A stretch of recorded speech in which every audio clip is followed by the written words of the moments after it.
O IBGE confirma a queda de 0,2% na produção industrial em maio. Direto para o Rio, Rodrigo Viga.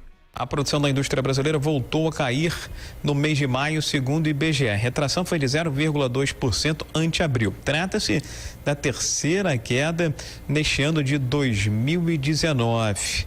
O resultado, no entanto, foi um pouquinho melhor do que esperavam analistas e especialistas de mercado. Eles apostavam numa retração da produção industrial de 0,4%, 0,5%. Na comparação com maio do ano passado, houve um crescimento expressivo na produção industrial, 7,1%. Mas é importante relativizar este resultado, que se deu sobre uma base depreciada. Maio do ano passado, nós tivemos a greve dos caminhoneiros. Além disso, em maio deste ano, houve um dia útil a mais do que em maio do ano passado. A indústria extrativa, por conta de Brumadinho e a sua consequência, seus efeitos sobre a produção de minério no país, continua empurrando para baixo a atividade industrial. Mas a conjuntura, o ambiente, vem contribuindo para a indústria ter esse movimento errático e majoritariamente negativo neste ano de 2019. As exportações para a Argentina continuam prejudicadas. O mercado de trabalho brasileiro ainda tem 13 milhões de desempregados. Além disso, ainda uma desconfiança, uma incerteza no ar por parte de empresários, investidores e consumidores. No horizonte, uma luz no final do túnel. Um acordo entre União Europeia e Mercosul, que foi selado no último final de semana.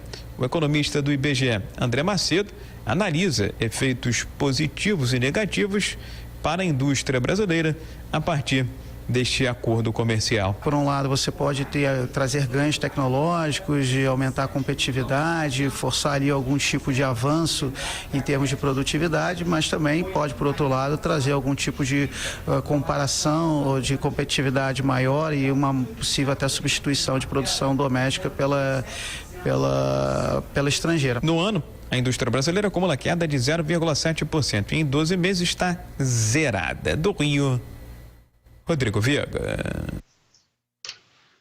Esses dados da indústria são muito preocupantes, né? Nós estamos com um processo de desindustrialização no Brasil. A economia foi ao fundo do poço com o governo da Dilma Rousseff. Desde então, a gente vem tendo resultados medíocres. Saímos da recessão mal e porcamente durante o governo Temer e os crescimentos da economia vêm se situando ali ao redor de 1%, o que é muito medíocre para o nosso Estado. O problema maior, além de cair no buraco, é de que a gente demora a sair do buraco.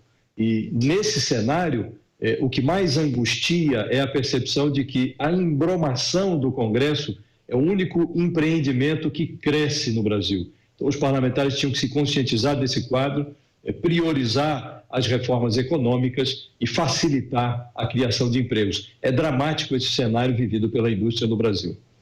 E isso não é de hoje, não é, Alexandre? Pois é, a gente vive um cenário que é antigo de crises e voos de galinha que a economia brasileira passa.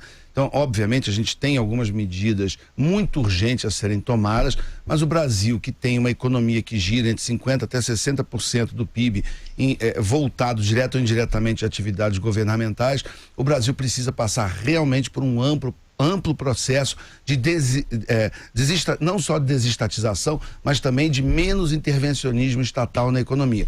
Quanto menos Brasília, mais Brasil, quanto mais empreendedorismo, inovação, iniciativa privada, melhor para a economia brasileira. Então, em algum momento, o Brasil precisa parar apenas de lutar com os problemas emergenciais e para amanhã e pensar a médio e longo prazo como a iniciativa privada pode voltar a ter o protagonismo no país.